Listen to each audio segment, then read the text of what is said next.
G'day ladies and gents, and welcome to War Thunder with Mags, and welcome aboard the AC IV Thunderbolt. Yes, the Aussie tank is finally here. Now, I was originally going to do a review on this, but for those of you who haven't been paying too much of attention and may not have noticed this, not long after the AC4 became available to purchase, Gaijin actually removed it from the game.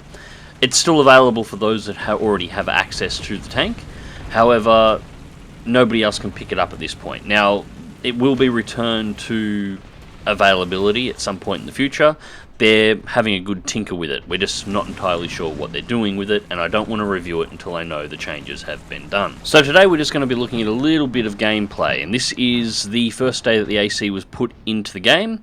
This is actually my first battle in the tank. And that is a Tiger H1, puts one into my breach, disabling my guns, so I back the tank around the corner. And that's the first thing you'll notice about the Thunderbolt. Unlike other British tanks, it actually has a reasonable reverse speed. I actually do believe it's got the highest reverse speed of any tank in the British tree. So anyways, I had pictures here of a Tiger coming barreling down this street, and I needed time to actually get this breach repaired and get into a better position to engage him. So I just drop an artillery strike into the street. Hopefully it's going to slow him down, and then get ready to try and peek the corner. Now you'll notice I'm angling heavily on the left hand side. There is reason for that, and we'll cover it when we take a look at the armor, and I take a shot at the Tiger and get an unlucky shot. I was trying to put the shell in just to the right hand side of the corner of the Tiger's front left armor. That's the spot where the 17 pounder on the Thunderbolt will penetrate just nicely, and it'll put the shell almost directly into the head of the driver. Unfortunately, the shell drifted left and bounced off the driver's viewport. So, I'm expecting the Tiger to come charging down, and I'm still not entirely sure with the capabilities of this tank in this particular battle, because, as I said, this is my first time driving it out. Take it to the end of the street and see whether or not we can get some shots. I want to put the full length of the street between me and the Tiger again. Now, ignore the little bit of clipping there. We seem to partially clip through a building and can see the ocean beneath us. But you'll notice the neutral steering, or the on-the-spot turning of the Thunderbolt is not particularly great. It's been called a slow tank, and it's not entirely accurate. Its handling is actually relatively good when it's got the speed on. It can get out to 41 kilometers an hour on a straight stretch of road if you give it enough time to get there. It maintains a reasonable dose of its speed when it's going up hills, and when you've got it on particularly soft terrain, soft snows, muds, things that would traditionally slow a tank down rather severely, the Thunderbolt seems to be able to cross them with very little difficulty, not much more difficulty than it would have on a normal hardened road. The problem with the Thunderbolt is it has incredibly low acceleration. It takes time to actually get it up to speed, and if you stop, you've got to start the whole process again. And its second major problem is its ability to turn on the spot, which, as you saw, is not particularly good. So I made the right choice. Coming to the end of the street, the Tiger comes around the corner, put one straight into its side, take aim, put the second shell straight through the right hand side of the turret. That takes out the loader and damages the breach. Try and pen the side looking for an ammo rack. I actually get a penetration there. The shell goes straight through empty air. Reline up and put a shell through the left hand side of the turret. That takes out the gunner, re-damages the breach, and takes out the tank commander. Then one through the front plate. That takes out the machine gunner. And at this point the Tiger should be down to no more than 2 crews, so it's just a matter of finding the driver's head, putting one through, and finishing the job. So, that did require a couple of rounds to take him out. So, what ammunition am I using? Well, I'm using the top 2 rounds that are available for this tank. I'm currently using the armor-piercing ballistic cap shell. This is the highest penetration round that is available for the 17 pounder on the AC4 Thunderbolt. I also carry a stock on even split of just armor-piercing cap shells. That is the primary shell that I'm carrying. I carry 15 of each in the tank, as it keeps the ammo racks under control. Now, the ballistic cap shells which I was using are obviously for higher penetration. They're for taking out things like Tigers with heavy armor. The AP caps I carry as a secondary round. They have lower penetration values, but have a higher chance to fragment. So, heading back into the core of the city looking for a fight, and it wasn't hard to find one. We've just found a T-34-85. And it's at almost point-blank range, the one place that most people would be terrified of engaging a T-34-85 at. And I admit, I was incredibly worried. Turns out this is actually an area where the Thunderbolt works really well. It's actually an exceptional little brawler, and it comes down to the effectiveness of its armor, which is actually incredibly good, especially at the front of the turret. But again, we'll come to that in just a moment. So, T-34 at close range, he stops moving. This was This was an interesting little dance. Every single time I thought I got the gun right on target, I pulled the trigger and he moved the second I clicked, so the shell ended up going elsewhere. Or he would turn the turret just slightly, giving me the sides rather than the flat. Now, where I'm trying to aim is the flats to the left and right hand side of the mantlet itself. If I can put a shell through those, every single time I'll take out his gunner and his loader, and I'm trying to keep his gun disabled. I am not particularly fond of that 85mm. He puts a shot through my side, and then I put one straight back and take out his gunner and damage his breech again. So his gun's disabled, put one through, and this time we put him down. Now the driver there was doing a really good job of rocking that turret back and forth, spoiling my shots, but you can also see how quickly the 17-pounder on the Thunderbolt actually reloads there. Even bouncing multiple shots, I was still able to keep enough rounds in the turret that I only allowed him to fire the gun once in that entire fight. The rest of the time he had either loaders down or gunners down, preventing him from being able to return fire. And I think that's going to be the key to using the Thunderbolt in the Brawl. I've used it in Brawls a couple of times so far, and I actually have no fear of getting up really close. The combination of the mantlet and the front of the turret armor, coupled with the massive slope on the frontal armor of the tank, actually makes the Thunderbolt extremely competitive at very close ranges. And I've been enjoying driving it that way. The only thing that really hurts it in a close range fight is that aforementioned turning speed. Now the 17-pounder is, well, it's a 17-pounder, it's still quite effective at medium to long ranges as well, providing you can aim with it. Has a little bit of drift, but nothing too major. And that was pretty much the end of this round. So, before we go into a quick look at the next fight, let's take a look at the armor of the Thunderbolt, and there is a couple of really interesting features on this tank. Firstly, I'm sure everyone's noticed the strangely deformed mantlet. The design was actually quite innovative for the time. It's only 63.5mm thick, but it's angled in a way that is designed to ricochet shells, getting out to anywhere from 130 to 140mm once angle is taken into account. It's designed to bounce shells up and away from the turret, or to bounce shells directly down onto the angled front armor and have them ricochet out of the front of the tank. Then we come to the front turret armor. It's again 63.5mm thick, but you'll notice that it wraps under the entirety of the mantlet, excluding the area that allows the passage of the barrel. It's also angled back at 14 degrees as standard, so what you've got here is a large variable armor thickness, extremely bouncy mantlet over a 14-degree angled 63.5mm thick front armoured plate on the turret with an air gap in between that acts as spaced armour.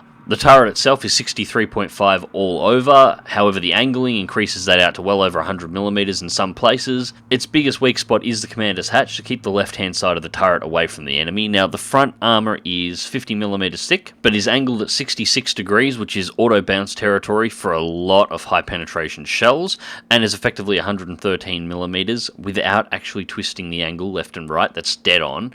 It does have the weakness of the rather large driver's hatch on the right hand side, so what you want to do is angle this tank with enemies to the front left hand corner, trying to hide as much of that that driver's hatch as you possibly can, but always keeping the turret angled to keep the left hand side of the turret away from the enemy. You don't want to expose the commander's hatch either, as that is an easy way for shells to get inside. If you keep your enemies always to the front of the turret, the actual unangled and unrounded, unsloped area of the commander's hatch that presents is actually incredibly small and incredibly hard to hit. In most cases, shells are going to hit the curved part of the upper section of the turret and just ricochet away from the tank.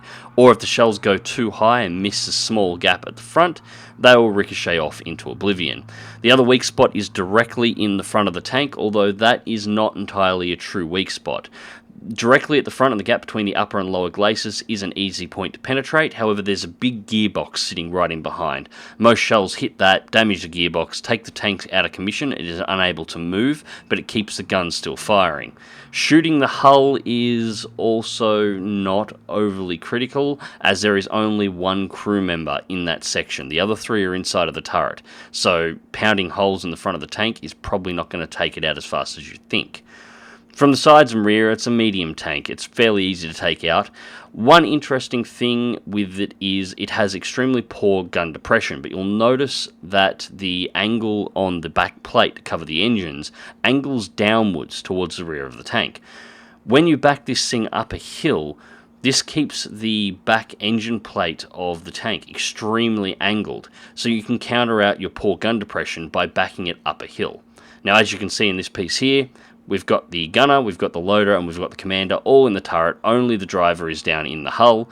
You won't take this tank out via crew members by shooting the front of the tank and penetrating it around the gearbox section. Most of the time you'll just damage the tank. Even if you take out the driver, it's only going to take out one crew member. A small amount of the ammunition is stored to the left-hand side of the tank, however the vast majority of it is on the right. This works really well when you're angling, as I said before, angling to keep your enemies on your left-hand side, to not give them a good shot at your driver's viewport. That will also keep the ammo racks on the other side of the tank to your enemy as well. And of course, due to the lack of space, there is no ammunition stored in the turret. So, once again, back to the city, and I have to tell you, I was amazed at how often this map came up in rotation. They've just introduced 2 new desert maps into the game. I think the big desert map I've only seen twice since the patch dropped, and Tunisia only comes up probably 1 in 10 matches. I mean, it's a nice map and all, but this one is really starting to feel like Preparation Hokkaido or Korea. Anyways, 3 capture points this round. We have A and C under control, or A is under control, C is currently being capped, the enemy team is capping B. We're not too worried about B at this time. However, we have enemy tanks close enough to drop artillery strikes on us with some fairly decent accuracy. Simple enough to move out of the way, of course. It's a fairly big cap circle, this one, so staying inside the cap and avoiding artillery strikes isn't overly hard. It's just a matter of anticipating where the enemy are going to be coming from. It looks like that arty drop was actually more focused on trying to get people that come out of the laneway onto this corner from the spawn point than it was to actually hit anybody already here. So just sniffing around, seeing exactly what's there. Always trying to keep the tank angled to the left hand side and using the reverse speed to quickly poke out and then pull the tank back in.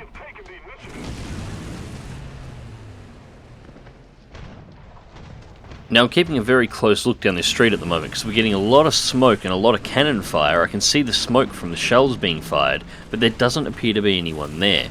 I've got at least one teammate on the right hand side that appears to be pinned down by something that I clearly can't see. I thought it might be something behind the train, but it's not. That burst of gun smoke was far, far, far too close, so we're going to go up and have a bit of a look. And I think I can see something moving through the fence line to my left-hand side. But first things first, I can definitely see a tiger to my right-hand side. One shot straight through the ammo racks, hit the ammo racks on both sides of the tank, and he is out. But I was also pretty sure that that wasn't what was holding up the show, and there's a big burst of cannon fire. There's something around the corner here, and what do we have? It's an IS-2.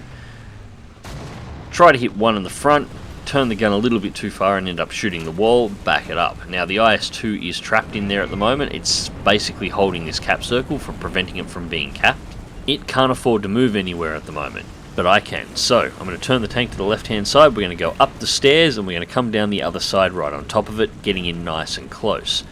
Now what I want to do here is get right behind this IS-2. He shouldn't see me coming, he'll be focused down that street.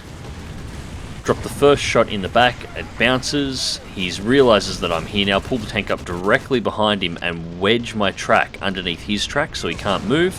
One in the back of the turret, that disables his gun. Just let it reload, we put another one straight through, and that is the IS-2 out of the match. Now there's a firefight happening directly behind me at the moment, and I did see an artillery strike warning a few seconds ago. It looks like we've got a tiger sitting right up my rear. I just want to open and clear myself from the artillery strike. This tank does have a relatively large top-down profile, so it is vulnerable to artillery strikes, especially those hitting the engine deck.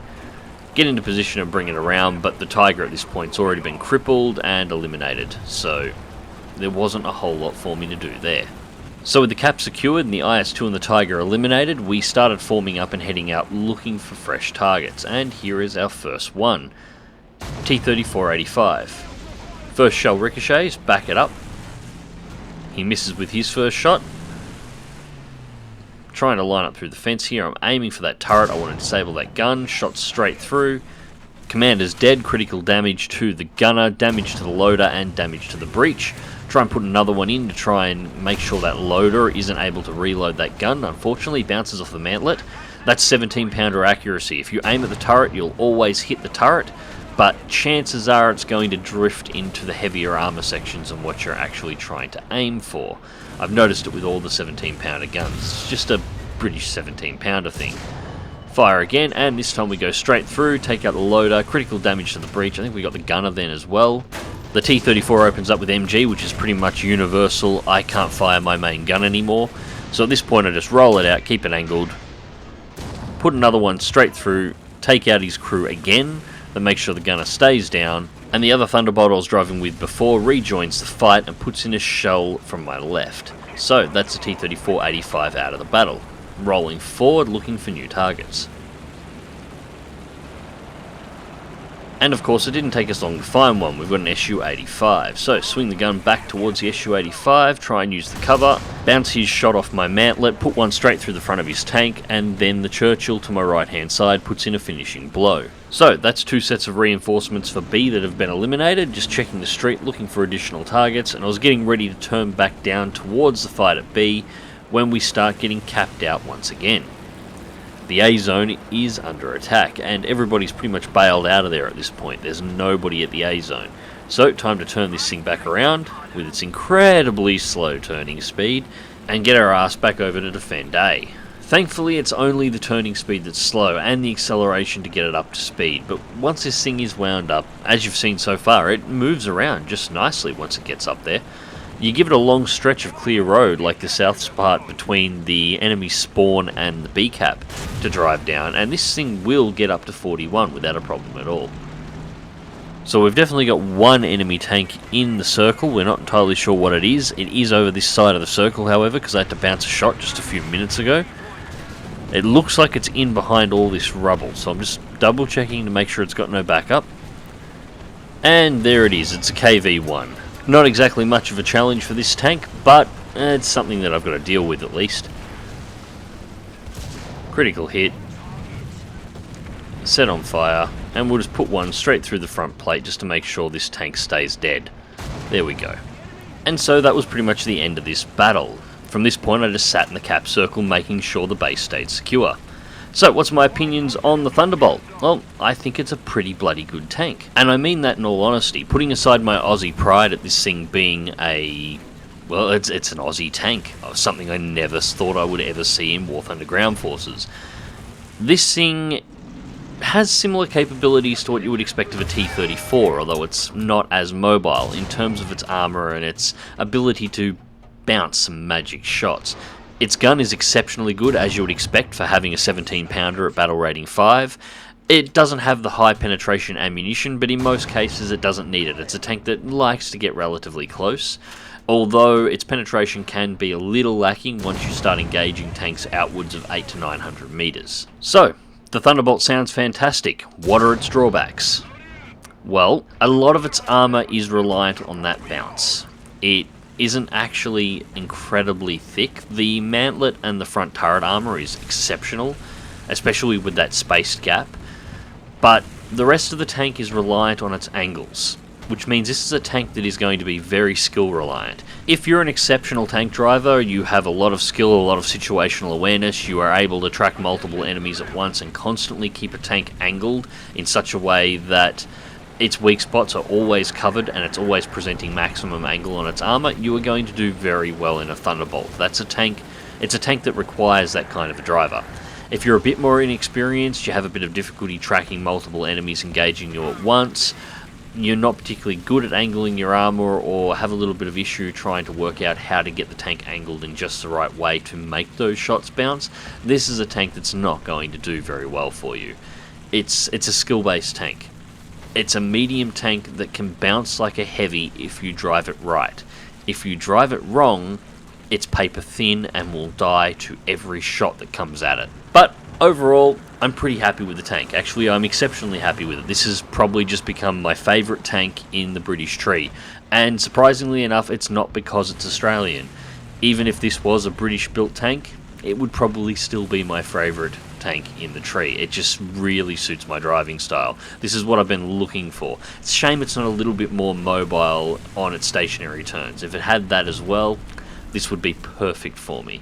However, I don't know how long that'll last. Now, as I said at the start of the video, Gaijin have pulled this tank back off sale. It's no longer available for anybody to purchase. You cannot get your hands on this tank at the moment. Now, by the time you're watching the video, it's quite possible the tank will be back in, but I have absolutely no idea whether or not they're going to have changed anything on the tank or not. I have no idea if they're playing with the armor, I have no idea if they're playing with the ammunition, I have no idea if they're playing with the gun. I don't know what they're doing to it, I just know it's been pulled off sale and won't be returned until adjustments have been made. So really, this can't be a review or a first impressions, because it's quite possible by the time you're watching this video, by the time I finished rendering it, by the time it's been uploaded, the tank that's in the game could be completely different. They could change everything on it, and I don't know. This is how it was on release, so call this the pre-first impressions. I'll try and do a video in a couple of days once it goes back on sale, take a look at the tank again and see exactly what they've changed, whether or not it's gotten better, whether or not it's gotten worse, see what's happened to it. Anyways, ladies and gents, hope you enjoyed the video. Click like if you do, subscribe if you want to see more. Drive smart, drive safe, and I'll catch you on the battlefield.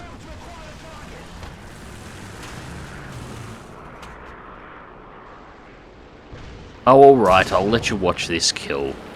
I'm actually not playing aggressive on this one, I'm playing as a support for the Panther. This was British and Germany versus Russia. T-34 got the flank of the Panther, put one through its turret, line up the second shot, put another one through, make sure that everything in the tank is disabled. It's now on fire. Panther ends up taking the kill for this one, but I made sure that that T-34-85 wasn't going to be putting a shot in its rear before it went down. So there you have it. Catch us next time.